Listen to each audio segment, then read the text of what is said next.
Okay, so here it is, and that's why I have the address.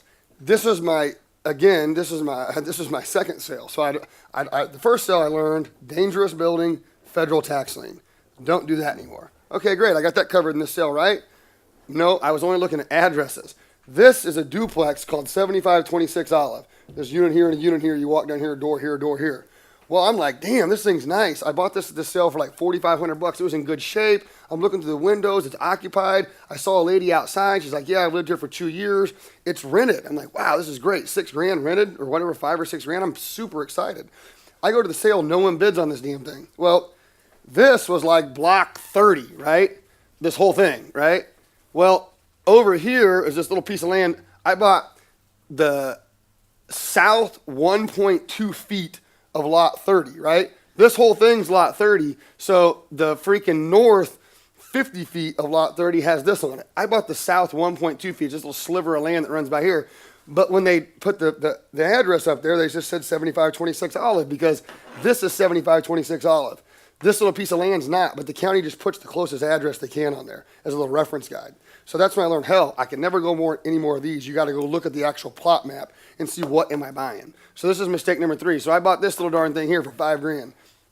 That was a big waste of money. I never was able to sell it to anybody, obviously. 3 years later, it was up to the tax sale again. I remember it pissed me off because I'm at the next tax sale and I see my name on there. And everybody's like, oh, you're going to pay this one off, Tyler? I'm like, hell no, I'm not going to pay this one off.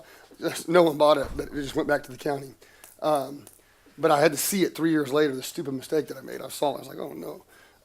So that's another thing, right? We don't use this address. We have to use the physical address, all right? So here's mistake 3. I learned a big lesson here. Does that make sense? All right. Whoop. Oh, here's a mistake. Okay, here's another good one. So here's another problem that happens now at the sale. I got a guy that works for me. He's my CFO. He's worked for me for a long time. I made him go down to the tax sale one day. He's allegedly the smartest guy in my company. He thinks he is. He's got a law degree, a tax accounting degree, a PhD, all this crap. But, you know, whatever. So he went down to the tax sale. We're buying hundreds of properties. Well, when you're looking at that newspaper, right, my guys literally use that newspaper when they're down there. They take notes on it and everything. Well, we had at the top of the paper, at the top of the page, we were buying I wanted the first and second properties on that page. He went and bid on the first one, right? But when you walk up to the stage, say you bought the property, you walk up to the stage with your bidder card just like this, and you say, here's my bidder card. You pay them the money, and they give you that receipt that you guys have seen a couple times. It shows how much we bought them for. Well, the problem is they stopped the auction for a second to let you do your money, but then right when you walk off the stage, he starts going again, blah, blah, blah, blah. So what he didn't realize was the next one that we wanted actually got canceled. It got canceled like somebody must have paid it the day of the sale because it wasn't canceled the day before. So he's thinking, okay, this next one's one I want because he's in a hurry, right? This just shows another mistake. It gets frantic down here. And so if you're not real experienced at doing this, you're trying to buy a lot of properties, he's walking back thinking the next one's one he wants, not knowing it got canceled. So he turns around and starts bidding. He's like, yeah, not looking. He didn't really read the thing. Well, the one I wanted had got canceled. This was the next one in succession, which was just a lot. So I have bought this lot here for $2,500, and this just happened 2 years ago. This happened in 2011. So he bought this lot, and I was like, well, this didn't actually hurt me. I said, listen, smart guy, you did this. This is your mistake. So I took it out of his paycheck. But actually, no, I gave him the lot. I took it out of his paycheck, and I gave him the lot. But he's been mowing this lot now for 2 or 3 years because you get weed assessments, like, right? So you buy this thing, all of a sudden the weeds grow up. The county starts fining you $150, $200. You're not mowing their lot. So him and his wife have been mowing this lot for the last 3 years. I love it. It's going to go up for sale next year. So here's another mistake. Mistake number 4 is, be a professional down there. Know what the hell's going on. Keep your ducks in a row. And so this is another thing that can happen when you're not totally on board with what's going on. So interesting mistake. I like this one. I hold it over his head because he's the smartest guy in the business. That's what he says. All right. So step 7 for us is, actually attending the auction, right? So we've identified who we are as investors. What's our strategy? I help you identify the markets. I help you see the different areas, the different markets to invest in, and what might cater to your individual needs. We take the list. We start doing due diligence. We trim the list. We register for the auction. We do all the bidding process. Then here it is. Boom. I actually go attend the auction. So the way I really think this runs is you have the list of 10 properties you want. And together we help consult with you. And these 10 properties, your max bid point. On this one's 5, on this one's 7, on this one's 8, on this one's 9, whatever it is. We help you identify your max bid points. So we go down there and you say, hey, Tyler, I got 100 grand to spend. Once I've spent my 100 grand, I'm done. Hopefully I get all 7 of these properties. But you, in theory, in reality, you'll probably get 1 or 2 of them because they get bid up or whatever. So we'll go down there and I'll just start bidding on the properties for you by helping you make your max bid amount. So we'll go down, and I really wouldn't have a live feed down there. I just don't know if the county will let us do that. But so we'll go down to the auction and we'll start bidding on the properties for you, right? And so you'll just bid under me with my bidder card number. So us as 21st Century will have one bidder card number. So we'll have one master bidder card, and we'll just buy the individual properties for the people and just keep their names next to them. I think that's the easiest way to see this thing run. But the auction is pretty cool too. And I said, listen, if people really want to buy at the auction, they want to come, maybe that could be another, U.S. property tour thing. Come to the tax sale auction, because you guys can actually come. Anybody can come. Yeah. What we can do is, like, depending upon what kind of demand or what kind of need it is, we can plan some mini tours where, like, maybe if you're around 5 investors who want to buy multiple properties and other tax auctions, we plan a trip accordingly, and obviously let these guys know in advance, and you can be there in person. And other option is like having a live feed. Yeah, or just, we will report to you after the auction if I can't have a live feed. I mean, I was going to Skype one of the guys in, it's my main guy, but it's like in the middle of the night. It's midnight where he's at right now. So Cash to buy it. That's right. So, well, not dollar bills. You could have dollar bills, but yeah, so we're going to have to wire the money over first. So if you say, hey, here's the 100 grand I want to spend, we'll have to wire it all into one escrow, and then whatever we draw down against that, you will use. Whatever we don't use, we'll send it back to you, because I have to have cash there at the time of sale. So usually what we'll do is this. Like for me, I'll go up and I'll just wire like $1 million to the county and say, okay, here's my $1 million of sales tomorrow. And then they just draw off my million. Whatever I don't use, they refund within 72 hours. So the county will give you your money back within 72 hours. So you can just pool into my money. So here, if I was sending $1 million down, then I got 10 people that want to buy, and all their money is 400 grand, let's say. I'll just wire $1.4 million over and say, okay, county, I'm all bidding under my umbrella, and then whatever's left over, I'll come back to me, or I'll distribute to whoever didn't use it. It takes about 3 days to get it back, so no big deal. That's the way I see it going. It's easier that way. I just have one account with them. They just draw down against it. That's what I do. So then we actually attend the auction, which is pretty simple. All right, and then I was saying, okay, so the confirmation hearing, we all understand that timeline, right? It's usually 3 to 4 months after the sale. It's got to go to a judge to confirm the hearing. Once he's done with the hearing, you get a deed 2 or 3 months later. 1 to 2 months later. But I did something wrong. Okay, this is what I was kind of talking about too. Everybody that goes to these tax sales, I mean, what we're doing right now with U.S. properties really is everybody's just buying that turnkey product from me, right? People who want to invest in American real estate, it's the same stuff we said on stage yesterday. Aussie dollar's been high, American real estate's low. You guys come in for low entry prices and get a pretty good rate of return, a good cash on cash return. We've been selling that turnkey thing, right?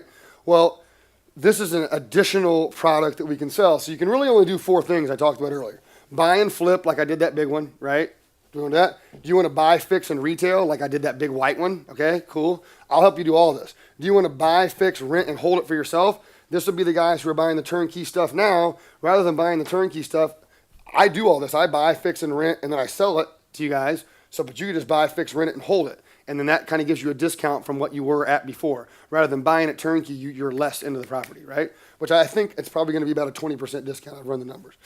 Or you can buy, fix, and rent, and then retail it or resell it to another investor, somebody else, like what we've been selling now, this turnkey investment product. You produce the turnkey investment product, and you sell it to another investor. So we can help you do all of these things, right? We'll walk you down to the auction. We'll do the due diligence. You have to figure out what strategy you want. Maybe you want to do all 4 of them. Maybe you say, hey, I kind of like this one for this. I like this one for this. I like that one for that, right? So this is kind of what you got to figure out. Who am I? Which one of these type of people am I? What do I want to do, right? Yeah. If you had, say, 100 properties, what sort of percentage would you be doing in those 4 categories? I'll tell you. Yes, roughly. Okay. I probably buy and flip maybe 20% of them. And the only reason I do that is because I have to keep my construction crews busy, and I have this turnkey product. I do all this stuff. So I like to take it all the way to here, buy, fix, rent, and then sell it to somebody who wants to hold it, right? But I know there's other areas that I don't like that other people like. And so I'll just go buy mass amounts of bulk properties or wholesale properties in those areas that I don't really want to do, and then call the guys that I know like those areas and just flip them out to them. So 20% of the time I'll do that. I usually want to do that with areas I don't like or jobs like that one that are just so big I just don't want to do it. And so if it's something kind of outside my box, I'll buy it and flip it. Or if I know guys, 'cause I know in my cities, I mean, you know, this whole industry is a small industry. There's other guys that do different models than us. They're not as savvy as us. They don't have as much cash as us. So I can take advantage of these tax sales and what I'm doing. And then I'll just call them up and say, hey, I got 30 properties over here that you guys like for this. Boom, boom, boom. I flip them out. Buy, fix, and retail, like that white one, maybe 3 or 4% of the time I do that at the tax sale. Because the problem with the tax sale is most of the retail neighborhoods, when I say retail, it's like to a homeowner, like that big white one I showed you guys to be, that was a homeowner neighborhood. A lot of the tax sale neighborhoods are more rental neighborhoods. So for me to buy, fix, and retail, it's just tougher because it's harder to find a homeowner. Now with the mortgage foreclosures, they're nicer properties, nicer areas, don't need as much work. I do a lot of this buy, fix, and retail, right? But tax sale, no. I'll buy and flip. Tax sale, I buy, flip, rent, and hold. A lot of my properties I hold are from the tax sale because my cost basis is just so low that I just keep them because it's just my return on investment is 35, 40%. So I'm like, you know what? I like these, so I hold those. That's probably another 20%, 60% of them I do this because this is my core business model, right? So my rehabbers get paid here. My rental people get paid here. My marketing partners, 21st Century, everybody gets to live out of this one. So predominantly, this is what I do.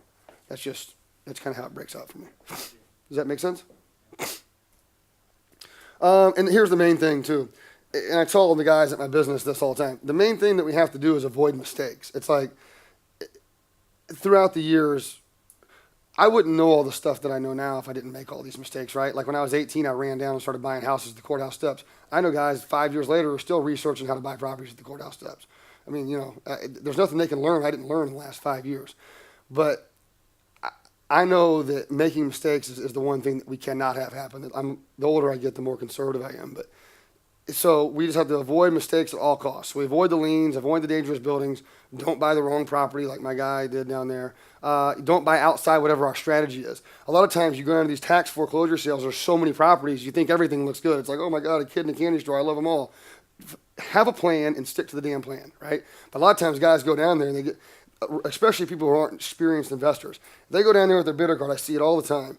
There's their first tax sale. They got 40 grand out of their self-managed mutual fund or whatever it is, super fund you guys call it here. We have their 401ks or whatever in America.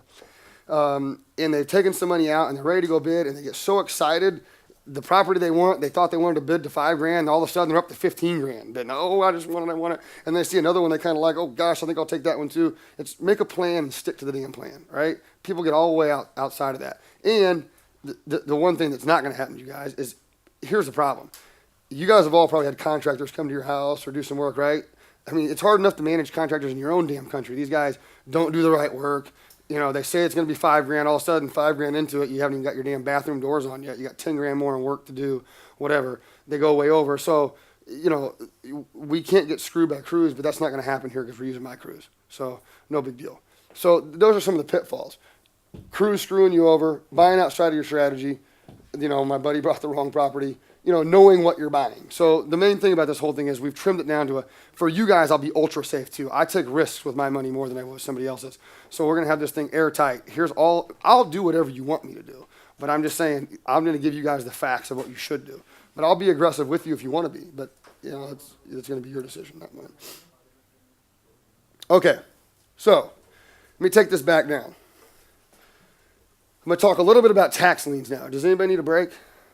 Okay. And we have food in like 15, 20 minutes. So we complete this tax lien certificates and then Well, I'm just going to start talking about it. All right, here we go. So, 2 things I told you earlier. We got tax lien certificates and we've got the actual properties. Everything I've been talking about now is the property. I'm a property guy. I like property. That's what I want. Now, tax lien certificates. All across America, every county has a different tax lien return amount. The county sets it. In Phoenix, maybe the county says you get a 12% rate of return. In Miami, the county might say you get a 15% rate of return. In Dallas, Texas, the county might say 17% rate of return. And what that means is if you don't pay your taxes in year one, right? After year one, you haven't paid your taxes. Immediately, these counties that don't have as much money will go out to the public and say, hey, public, help us pay these taxes off, and we'll guarantee you a rate of return, right? Kind of. Here's how this works. Let's say we have this property here, and the taxes on this thing are $1,000. Let's just use easy numbers. All right? Taxes are $1,000. County says the interest rate on this thing's 15%, right? Now, here's the thing. You go buy these, you hold the certificate, and if the person ever comes and redeems his taxes, pays them off, he has to pay $1,000 plus 15, so $1,150, right? You, as the owner of this tax lien certificate, get $1,150. This could happen month 1, month 2, month 25, month 26, month 1,000, whatever it is. When this guy comes to pay it off, you get this guaranteed 15%. Well, in a perfect world, that's how it works. The problem is this. A lot of these tax lien certificate houses, all right, are properties that are I would say 70% of these are land right off the bat. Some vacant lot somewhere that no one even wants. So you can take those 70% and throw them out the window. If you go buy this thing for $1,000 on a vacant piece of land, this guy's never coming to pay you off. You never get your 15%. At the end of year 3, because, okay, I already told you guys after 3 years you actually can have the asset, you'll get that land. Well, okay, your first thing is, was that land really worth $1,000, right? And that's one thing we got to value and figure out. And generally speaking, it's not. It's going to be some piece of crap somewhere that no one wants. So someone actually has to come redeem this to get your 15%. Nobody ever buys the crap properties, okay? They don't, because no one's going to come redeem them. It's basically, it's a loss. Why would you buy these? Because no one's going to redeem them. So you got 100% of the tax liens, 70% of them are crap. So you got the 30% left over. Well, every big institutional player in America, GE Capital, all the equity funds, all these big players know about the tax lien certificates. They're very educated about how to research this deal. They attack this thing really hard. So when you go to these auctions, these big funds who have so much money to deploy, they have to get a rate of return somewhere. And it's whether they're going to be in a CD, they're going to be in a money market fund, large pools of capital that they don't deploy in their main strategies they put here. So when you go to the auction, it starts at like this. Okay, so there's 30%. So here we go. Let's just do this. So I got 100% of the houses, 70% are just garbage. So we take those off the list and you'll never bid on those. Here's the other 30%. Now, these are good, nice houses. There are a lot of good, nice houses, the tax liens. And you're like, shit, why didn't this guy pay his taxes in year 1? Well, I don't pay the taxes on my house because in my county, this is only 7%. So it's like my taxes might be 40 grand for the year or something, right?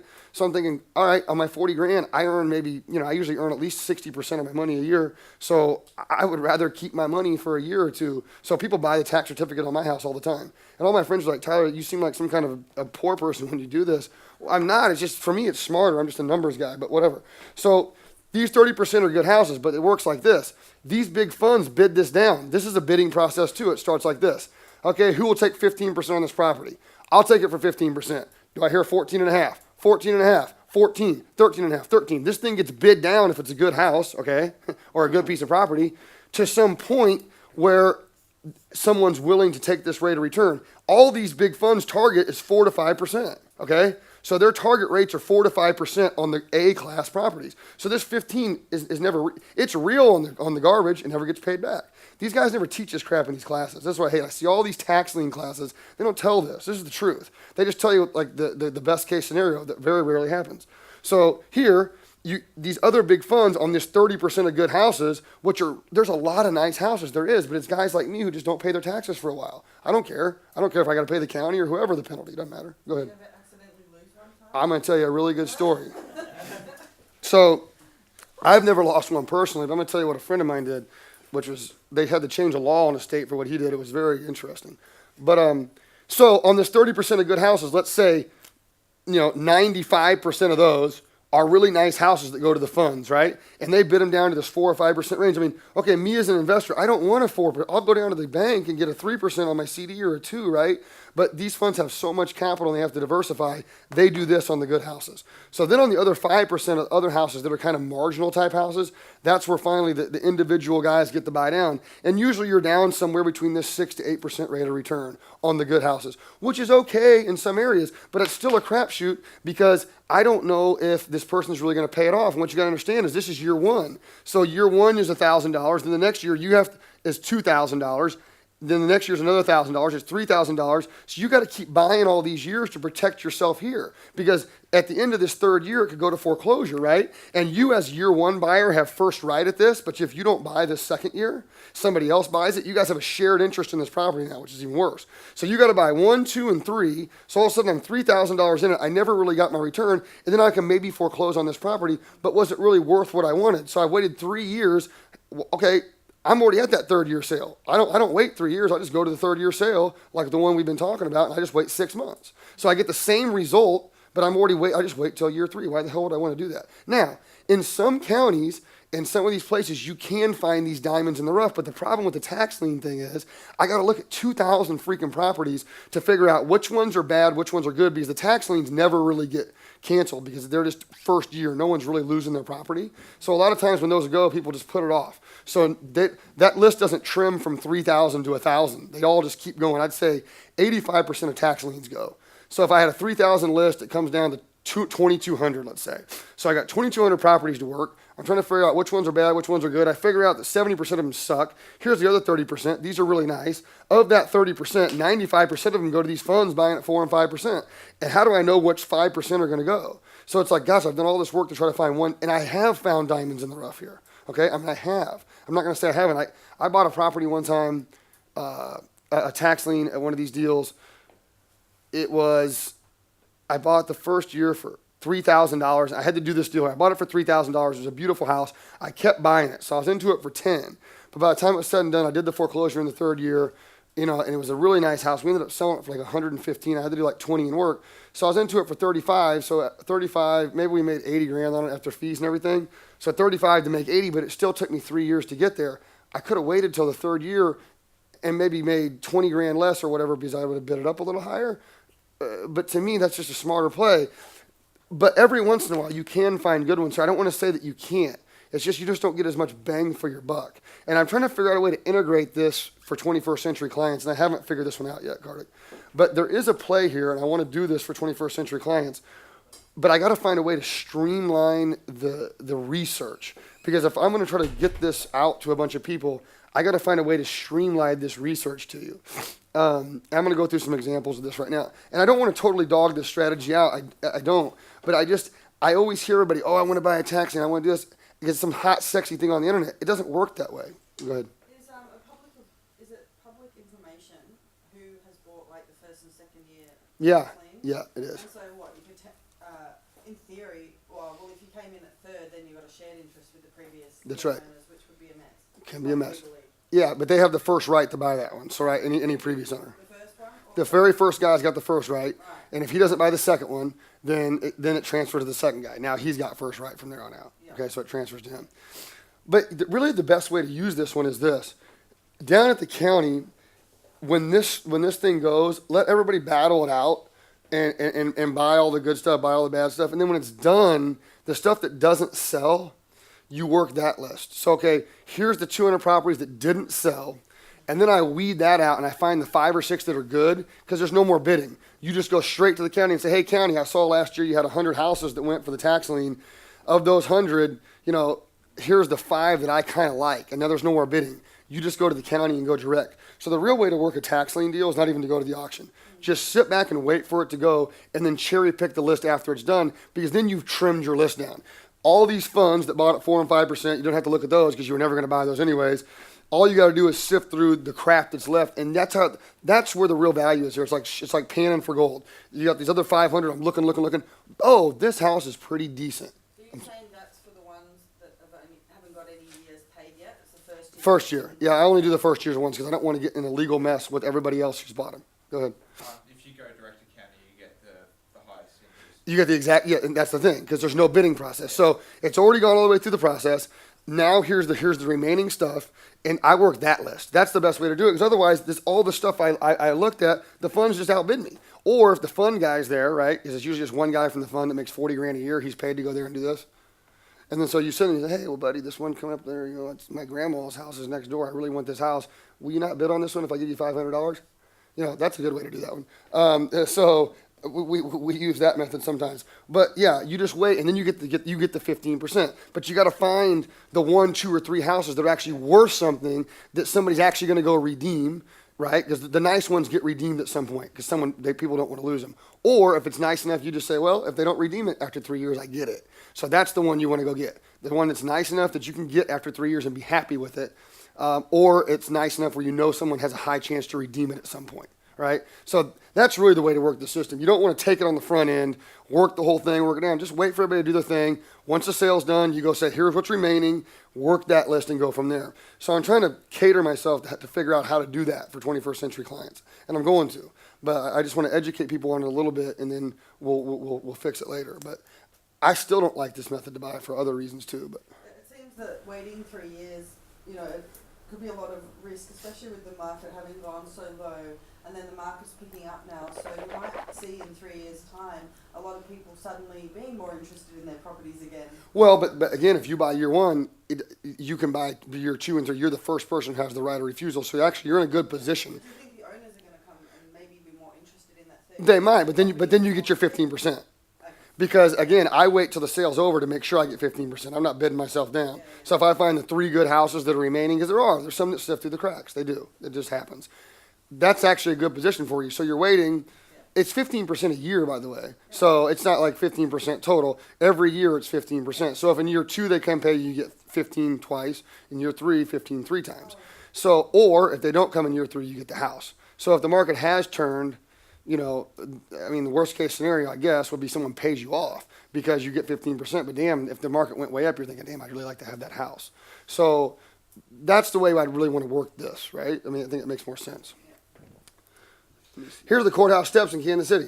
Cool. All right. Here's what they do. They set a little table up here with a tent. For some reason, it always rains on tax sale day. I don't know why, but it does.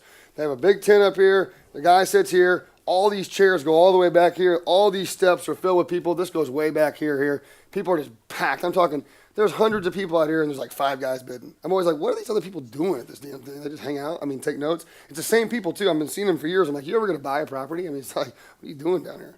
But this is where the tax sale in Kansas City, I took a picture of it. I actually took this picture. I just wanted you guys to see. Oh, I just want to give you an example. So here's Kansas City. I have my guys do this because the tax sale's coming up. And I use these zones. So when I send out the due diligence package, I'm sorry, I've jumped back to tax sales, okay? We're back to houses, all right, instead of the liens. But this is my zone map, right? And each of these areas I have write-ups for, like, I know where, let me just look. Okay, this here is a buy retail area. If you ever get a tax thing in here, you got to buy it in retail. Values are just too damn high. You kind of might be buy retail here. This is all buy rent stuff. Over here, buy retail stuff. This is where I do my quick flips. But I have an informational packet that breaks down all of these areas for you, which says, hey, okay, in Kansas City, these are the areas we're going to buy. These other areas are areas we don't buy in. I've only highlighted the areas we will buy.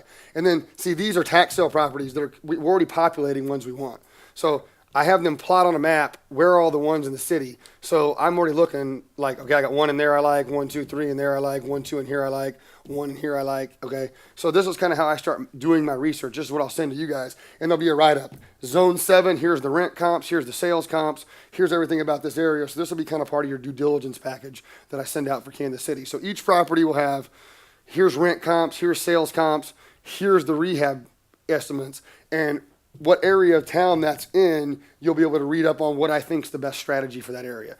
All I'm going to do is give you all the information and tell you what my opinion is. You guys have to do all, you know, it's all your own decisions, but I'm going to give you all the research. Does this kind of make sense?